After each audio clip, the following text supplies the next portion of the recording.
of that right there. Perfect.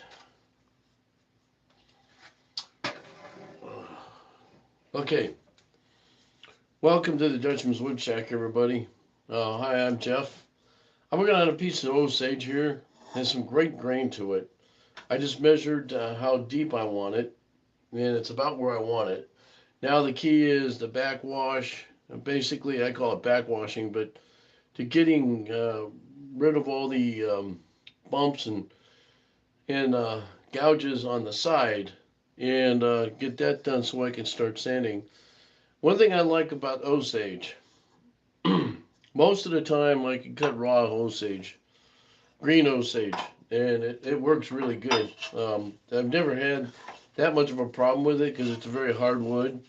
I'll tell you this though, after you get through with it, I would highly recommend changing your carbide tips out because I'm sure they'll be dull. Same thing goes with steel.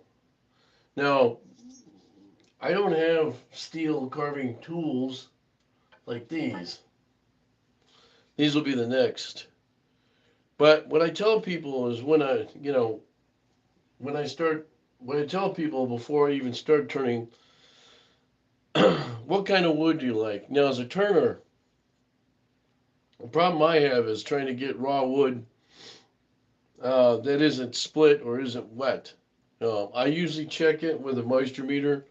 Um, there's other there's other things you could do too. If you get something that's wet, like a piece of, like say your backyard had a branch lost on it or something, you cut it up and you want to use it, don't use it right away. What I would do is take some anchor seal or something, seal it, or you can use um, paraffin wax and dip it in something um, so that it doesn't lose its moisture content right away. It slowly leaks it out.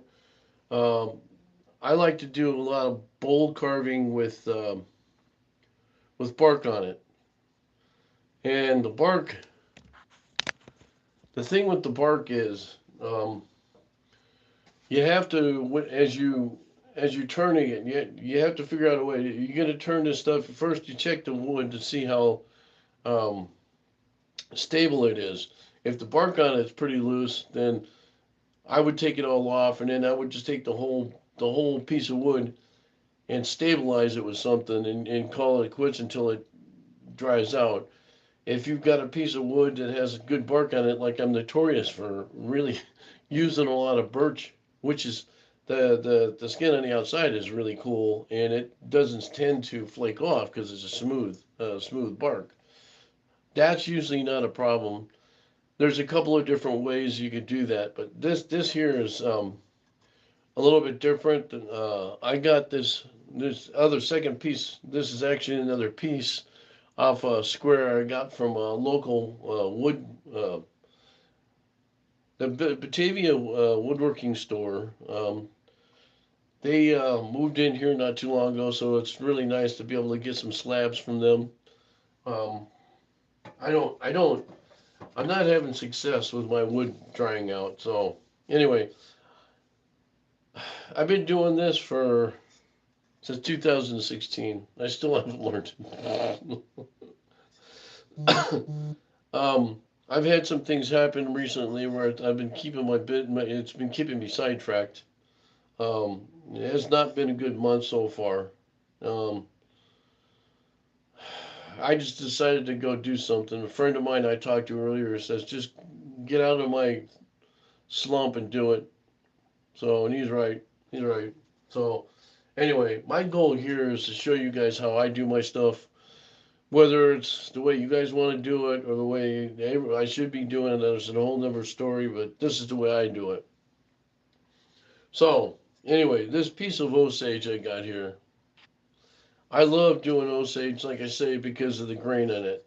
Now, whenever I go out and pick a piece of wood to turn, I look at the grain. All right. So,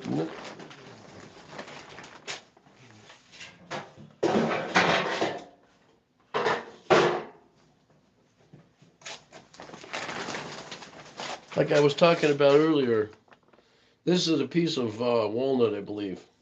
Okay, so this is off a tree that one of my woodworking friends in my club, one of my clubs, had a tree go down in his backyard. So this is raw wood. And what I've done is I've treated this side and this side with anchor seal. And I keep telling them, well, what's to prevent them from splitting?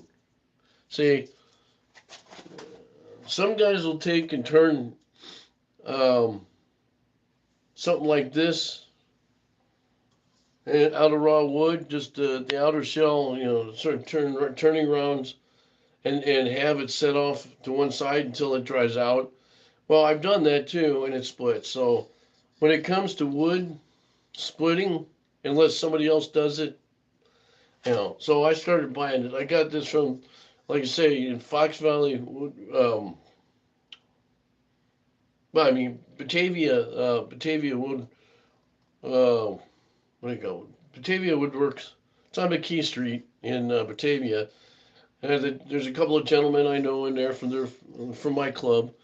Real nice bunch of guys, and they'll sell you on this, and it's reasonable wood. So and you gotta weigh this too. I've got 3 or 4 different places I go to. Instead of driving 50 miles out of town to get wood, cost of driving out there 50 miles or 25 miles or whatever it is, and cost of driving back for gas outweighs, the cost of buying one of this might be cheaper just to buy it, even if it's more expensive than driving out there and back. So you got to figure that one out too.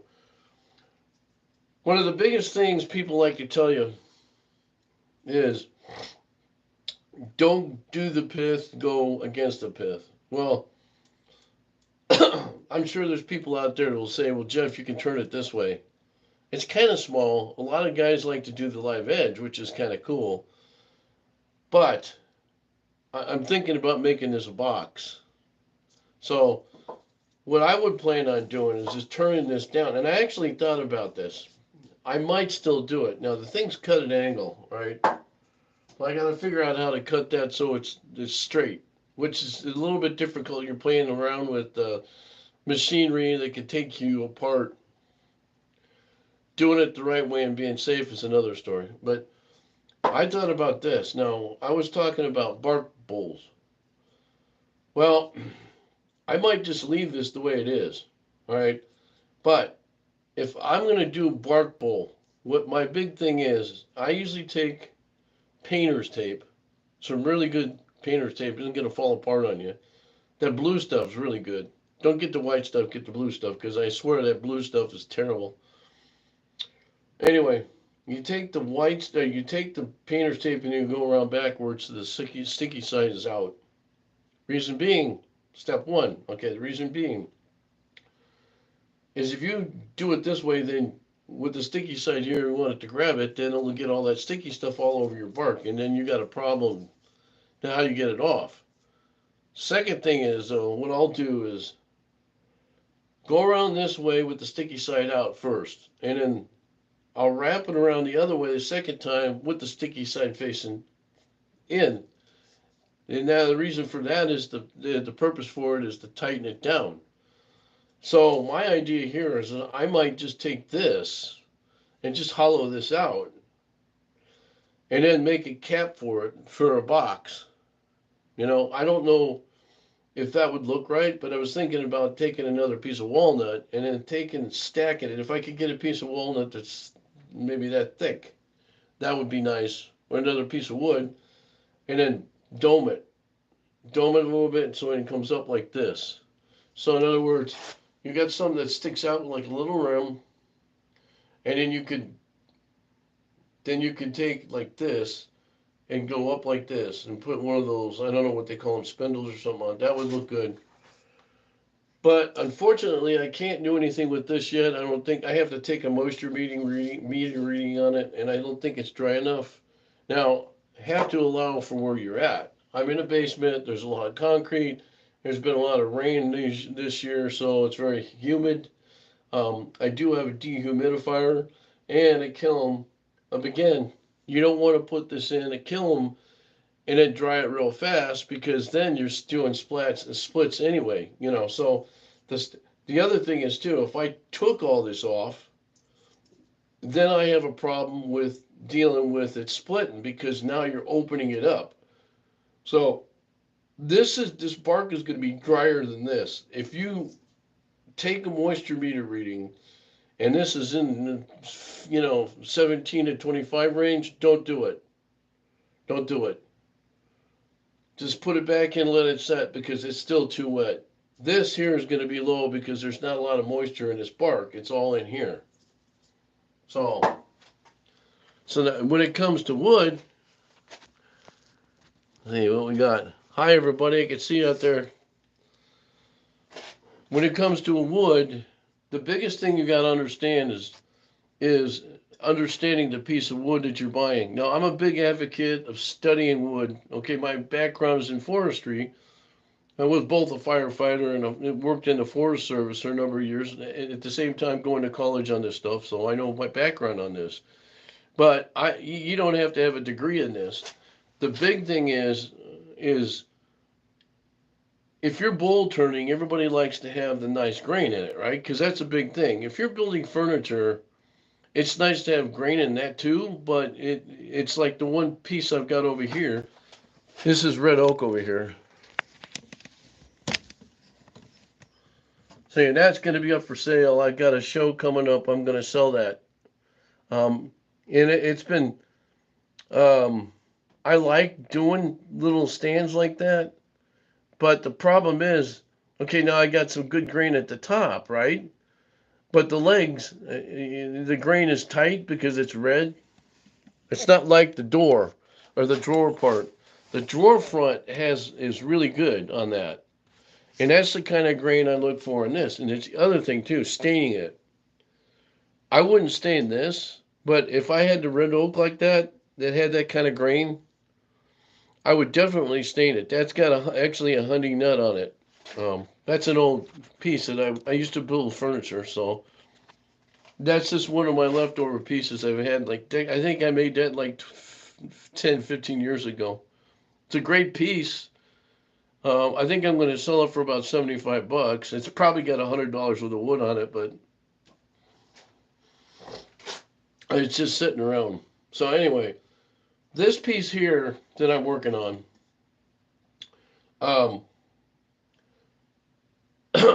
one of the biggest things I like to do with these, and I'm going to get a little bit different because it's so small. I angled it this way. I was going to do it a different way, but then you have to worry about mortise and tenon. Now, what you could do with this, if you wanted to do a mortise, a tenon part, because I got a mortise part, you can make the tenon smaller on this, stick it out further, and then cut it off. And then have the bowl go back more of a reveal, so it goes like this, fluted out. But I don't like that kind of style, so I'm kind of like this. My idea is to get this a little bit deeper in the inside sometimes and a little bit steeper here, so it's a little bit more of a flute there. I would love to have the bottom part shorter than the top, this way. And I kind of blow it when I'm turning it. Sometimes I don't, and that's where it comes back to this mortise and tenon bit, whatever I do in the bottom. So it's just up in my head, all right. I don't like to do blasé bowls, but I look for, like I say, I look for the grain. This grain here is really wide, and it's got some really good characteristics to it, and that's the reason why I picked it. Um, you don't know the whole story until you get into the piece of wood. That's the thing. You're looking at an outside piece, and you don't know what's in the middle, too. That's the other thing. Like I say here is a good example. See, most of the color is in the middle. So let's just say you want to do the same thing I did with this. Well, then you've got white stuff in here, right? All the way around. The outside part of the cambium layer is basically white. So the only way you're going to know this is either A, going in the middle when you take it out, when you gouge the center out, or B, making it in such a way it's like this. If this were bigger, I would probably have a tendency to do what I did with this, because when you turn this groove, it'll hit the brown stuff. And you have to look at it and see which end's thicker. And this end's got actually, they're almost pretty. You see how oddball shape this is? So let's say I turned it. This side would chew up first. And that's the kind of stuff you like to do right here. That would be the kind of stuff that's pretty awesome, in my opinion, when I'm working with wood. Everything out there in nature has a reason, has a purpose, has um, a lot of stuff that you can look at and say it's a positive and not a negative. I mean, I look at a tree like this is cool. It's going to be here longer than me, and that kind of stuff, which is awesome. Oh, by the way, for the new people that are watching me, please subscribe. And I'm trying to do something a little bit different. My friend Gerald and I, Gerald of Appalachian Heritage Woodshop, we're setting up, hopefully in another couple of weeks, we're going to have something where we can do a show where I'm going to be on a panel and we're going to talk, and he's going to be talking with guys, other guys from around the country that do woodworking. Now, my specialty right now seems to be this. I miss doing the furniture gig. I always loved it. I just got through doing well, this last year at this time, I was working on a 1890s armoire, 1890s, 1900. It turned out awesome. I was going to take and sell it, but no. The wife said no. It, it works out good, and I love the thing. It's great. I got to do a couple of things to it, but the guy that was giving it just said take it. It was just he's going to throw it in the trash. It was a jumbled up mess, and I straightened it all out. It was great. It was fun. But that's the kind of stuff I like doing. But see, you gotta go look around and go to Salvation Army and people throwing things out on the curb, and then what do you call it? Goodwill, the sites online. If you want to get into woodworking, I would highly recommend do that kind of stuff. Find some old furniture and refinish it. Doesn't have to be anything fancy. Can make a little table like what I made. If you guys ever want to make something like my end tables, just let me know.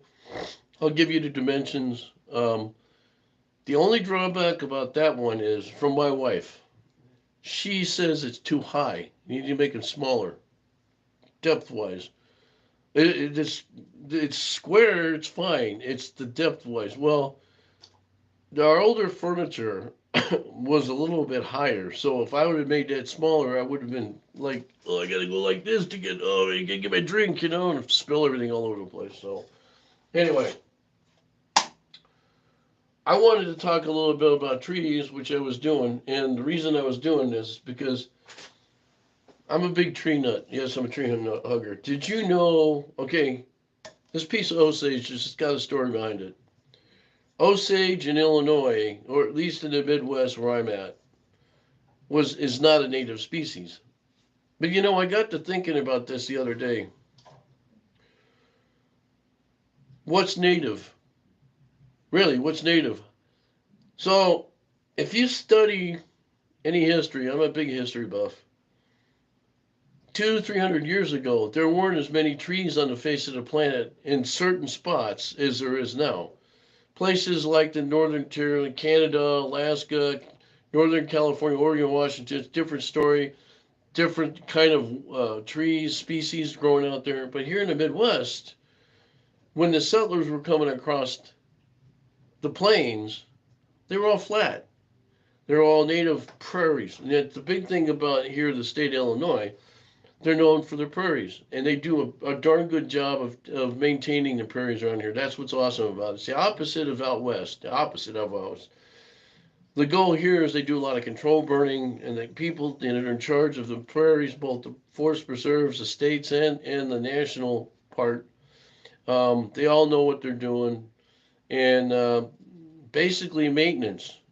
Maintenance, maintenance, maintenance. And some of you guys say, well, I'd rather have a housing tract there. Well, that's California, right? And I don't have to, most of them out there don't, they have small yards, a big house on a small yard. You don't take care of anything. You don't need to. There's no grass. Maybe there's about that much grass. The attitude is that way. But here, Midwest, it's not, which is cool, all right? But what I was saying is the plains were mostly, it was just mostly grass. It was all mostly prairie. Okay, so when the farmers came in, they needed something as a windbreak and to use for a fence post, Osage. And the research I've done on it has said that. Now, Osage is kind of a goofy tree. It grows clumpy. It's got a good sized trunk, and but it's kind of spindly. And I have put pictures before on here to show that before. But someday I'll do a show on that, and I'll show you this. Take you out in the woods for a half hour and videotape it live and say this tree, this tree, because I've got a spot where I can do this. Anyway, there were less trees on the face of the planet from about probably 1700 before the settlers got before settlers came down here, 1600s, way back to the millennia, because you look at the amount of trees around where I'm at. They're pretty much oaks. They're all pretty much hardwoods, with a bunch of the softer woods mixed in. Most of them are probably at most maybe 200, 250, might be tops would be like 250 years old. That's it. So if you study Earth, if you studied history of the planet, we're always evolving, right? Okay, so man moves in. Let's just say man moves in. Wait a minute. I'll go back a little bit. Before man came in, okay, every once in a while they'd have a fire. It'd be a lightning fire, or it'd be something that the Native Americans did to go through and burn the grass out. 400 years ago. All right, before the United States was even here. Just the continent itself, and that goes for all the continents except for the deserts. Even the deserts have changed. What it was there was nobody to stop it. Okay, so it went through and burned everything out. Then it came back. It may take a couple hundred years or a year or so. It came back. Okay, well, the whole time was all grass. It's hardly any trees, right? So where were most of the trees in the country? Back east, up north. And the birds, okay, now I'm going to get gross here. The birds and animals would eat the berries or eat the seeds and stuff from off the plants, come this way west and crap. Okay, the birds are notorious for this. They crap all over everything, especially the geese. In there, that's where the trees come in. Now, the settlers were the first ones to bring trees in from back east. From what I know, the Osage tree came from somewhere back in New Hampshire or New England or someplace like that, or Maine, all right? But I'm talking like 400 years ago. I'm talking about when they first moved out here and there was nobody here. It might have been the Native Americans did it. Who knows? Um, Hawaiian Islands are a good example. How did the trees, species, and the bushes get there? Now, I'm over there quite frequently, and I've seen a big, big change in how things work. And I've actually seen evolution on the Big Island. It's amazing. I mean, I started going there in 1994, and last year I was there. The grass has moved into where the lava rock is, and everything is turning into dust, basically. It's just decaying and crumbling, and there's trees and bushes and everywhere. The further up the road you go, the further up the hill you go up towards the top of the mountain, the volcano, you get a different kind of climate, different kind of trees and species and birds. But where did they come from? Guess what? Hardly any of it came from the settlers. Where did it come from? The birds. Now, I asked a guy this last year when I was up hiking in the mountains with another naturalist guy. He goes, I asked him, I go, what's native here? And I kind of, laughed when I said that. I said, well, heck, I take that back. There's nothing really native here, but um, he says, how did all this stuff get here? And we were talking, or I said that, and he says, well, it's, from the animals, birds flying back and forth and stuff and crapping and getting it from another spot. Birds are a big, big carrier of seeds. we have our seed, bird seed thing outside, right? So everybody's got bird seeds. Well, just think about it. When they flying around somewhere, somebody's backyard or somebody's roof or the car or something, it's got bird seed crafted. I know what I'm talking about, but this is science. So there you go. Anyway, trees. Actually, here's another thing, and I'll have to explain more of this years later on when I get into it.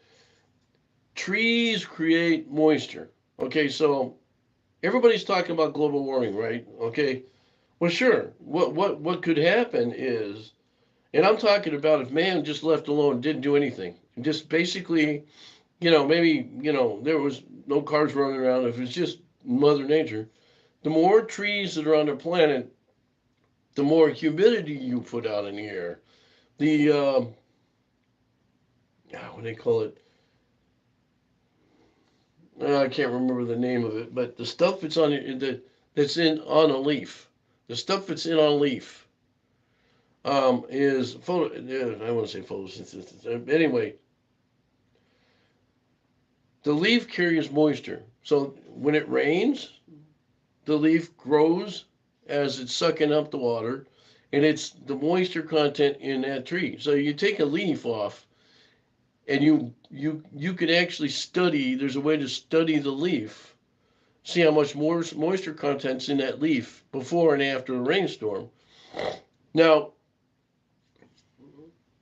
having been an ex-firefighter, wildland firefighter, there was some things we did to study how much moisture content was in dead wood. All right. Okay. So this dead wood, right? Let's say this was out in the woods. This What we used to do is there was this, I want to say 12 by 12, and I'm trying to remember this because it's been like 40 years since I did it. 12 by 12 patch of broken dead branches in this box. All right. And it was just a box out in the woods. You had a bunch of plants around the outside of it. But then what you did was there's a two-piece or three-piece. You had two prongs sticking out of the ground. It was with a wood tool that was basically four pieces of wood that were about the size of my index finger, and you would sit on top of that rack about, I don't know, maybe 8 inches, a foot, I forget the distance, away from that dead wood.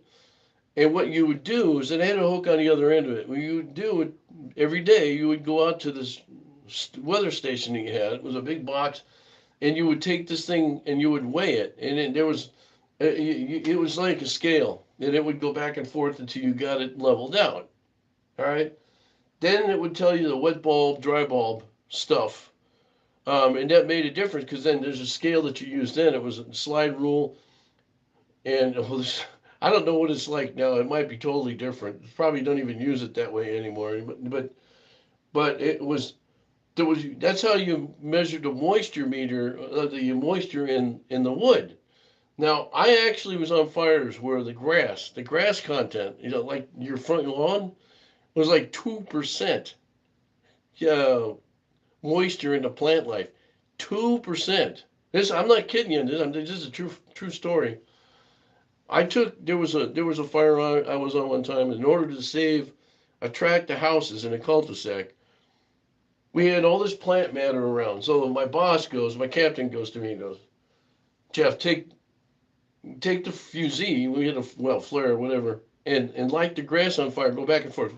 And we were doing ice plants to get everything that was close to the building as possible burned out of there. We did that with the tall, spindly arborvitae, and the biggest thing that was going on there in this cul-de-sac is everybody had bushes right up against their houses. I mean, big bushes taller than their roof. So taking that stuff out was a pain in the butt. We had to make sure we had water on the house while we were doing it, right? We did not lose a house. We did not lose one house. When that fire bumped up to us, when the head of it hit it, we were all standing there. It was 25 fire trucks there. And we were all in this circle facing out because we all had to run as fast as we can. And we had burned out enough foliage, back burning, to make sure that it wouldn't. That's that shows the reason I bring this up. That shows you what happens to a plant. It I've seen it where it just sterilizes the ground, and it's like a crusty old cake that you might have when you were making or something. The bottom of it crusty, and it was too baked too much. That's what it tastes.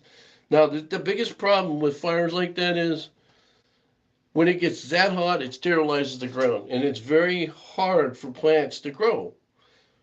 And this is my advocation about having people should do controlled burning more often, because when you do that, you're doing a slow burn. There are plant species and tree species out there that won't grow unless you take and get heat under it and germinate.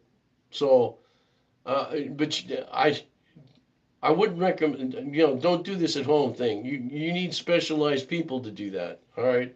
I've done it. I know what I'm talking about, and it does make a difference. So when you get wood, a lot of times when I used to get wood after a fire, I'd go up there and cut the trees.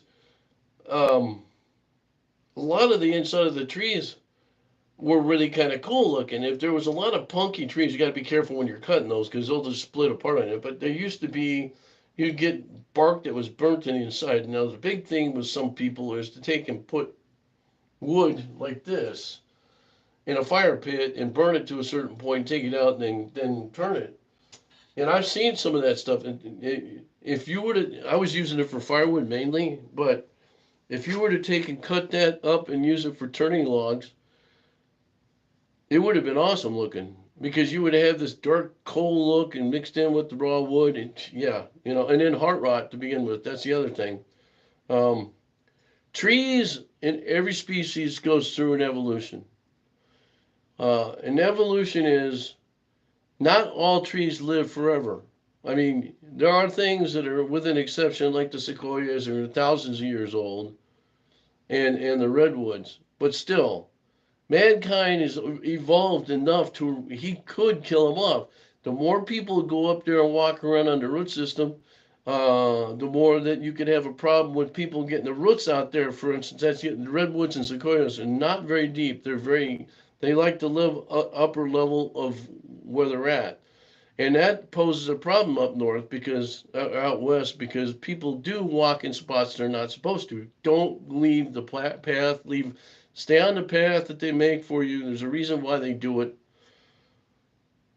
Um, but it's the same thing with your neighborhoods. You go into a new neighborhood when they go to plant trees. Do they know what kind of trees they're planting? Are they native trees? No, they're new trees, but they're ornamental trees. And that makes a big difference too. I just love everything in our subdivision is gone as far as ash trees because they're not native here. And on top of that, the bark beetle killed them. But I've seen this go around. You've got a bark beetle killing two species of trees up north, or out west and up north. You had the elm tree disease. You had the corkscrew willow disease. I mean, and you got to remember again, plants are always evolving, just like man and everything else is. It's how we take care of what we're living around. Personally, I tell people plant more trees. But then I have a list of I have a list of things that are negative about trees too. Broken branches, if you depends on the species of tree. Like my elm out back, my silver elm likes to spit out little pieces of wood here and there. It's like a willow. The leaves, oak trees, it takes forever to grow. They don't. Some don't lose their leaves. They'll lose them. They'll die off, but they'll hang on for most of the winter. Some that don't. I mean, it's looking up your tree species, whether you're going to turn something, make furniture out of it, or plant in your yard. It's always good to learn about the tree, do the research, research. And that goes for whatever stain you're going to put on it too. So anyway, with that note, Dr. Just call it Dr. Tree. I'm Dr. Tree. Um,